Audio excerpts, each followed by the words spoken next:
Happy Friday morning and welcome to today's Sports Brief. I'm Gerhard Mathangani. Now the hype for the SEC football season has already kicked into high gear, and it did even more so as the coaches released their preseason all-conference teams. The all-SEC team is packed full of players with state ties, including former Oxford High School star linebacker KJ Britt. Britt coming off a great season, he finished with 69 tackles, including 10 for a loss as a junior. Britt is listed on the SEC first team defense. Joining Britt is fellow Auburn senior Big Cat Bryant on the defensive line. Meanwhile, the Tide have a trio of defenders on the first team. Defensive end LeBrian Ray, linebacker Dylan Moses, who is back in action after missing last season with an injury, and cornerback Patrick Surtain, also listed on that first team defense. Meanwhile, the Tide had several players on the first team offense, including a pair of linemen. Also, receiver Jalen Waddle is on the list, and he did so in a very interesting way. The first team offense led by a veteran Alabama line, Alex Leatherwood and Landon Dickerson, both on the first team. Running back Najee Harris is also listed. Meanwhile, both Devontae Smith and Jalen Waddle were listed as first team receivers, but Waddle also picked up 2 more nods as a first team performer as an all-purpose player and the return specialist. Waddle was the nation's top punt returner last season. The second team featured Tide offensive lineman Deontay Brown and Auburn's Broderius Ham. Meanwhile, the third team is led by Alabama offensive lineman Evan Neal.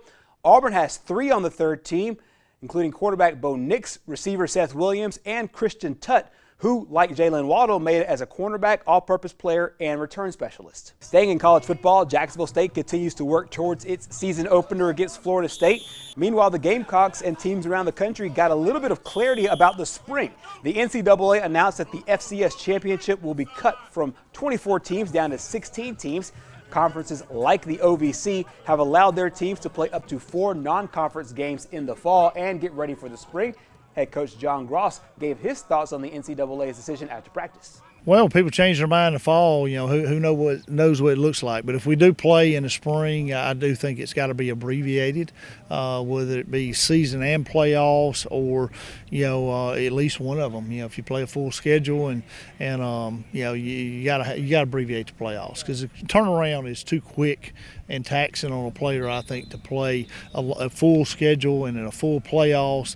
Going into fall and turn around, they won't have enough time to recover from a season, turn around playing another season. So there's a lot of questions to be answered there, but opinion on it, I think it's got to be abbreviated. So if you play in the spring, I think it's got to be an abbreviated playoff. So good call on their part for doing that. JSU will kick off the season October 3rd at Florida State. Moving to high school football, it has certainly been a tough week for our friends to the south dealing with the aftermath of Hurricane Sally. The weather situation canceling several games down south, and a few other notable games have been moved, including a host of games on Saturday. Some notable matchups include Saraland at number 3 Blunt, a top 5 matchup between number 2 St. Paul's and number 5 Faith Academy. Also 9th-ranked Viger and number 6 Mobile Christian is also on Saturday. And a pair of games have been listed for Monday night. That is Bayside Academy at T.R. Miller and Clark County at St. Luke's. The 120th U.S. Open is underway at Winged Foot. Shot of the tournament might have come on the very first day. Patrick Reed on the 7th one-hops it in, give him a hole in one. Meanwhile, Rory McIlroy started with a bogey but played very well the rest of the way. 4 birdies, including this one. He finishes 3 under par, but it's a former Alabama star that's leading the way. Former Crimson Tide golfer Justin Thomas with a masterful round sinks the birdie putt here on 10.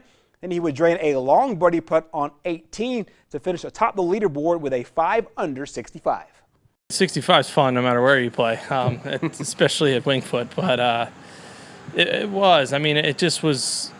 I was in a really good frame of mind. I was focused. I just was sticking to my routine and playing every shot as opposed to getting ahead of myself. And it's one of those rounds where it's just kind of like next thing you know, you make the putt on 18, you're done for the day. Justin Thomas has a 1-stroke lead over Patrick Reed, who sits at 4 under par, and Rory is 3 under. Meanwhile, Bryson DeChambeau is 1 under par. Former Jacksonville State golfer Matt Wallace is even. Meanwhile, Jordan Spieth, Tiger Woods, and Dustin Johnson, all championship golfers, all 3 over par after a rough day. Also, former JSU star Danny Willett is 7 over after the first round. Second round action gets started this morning. And that is your sports brief this morning. We return with our program next.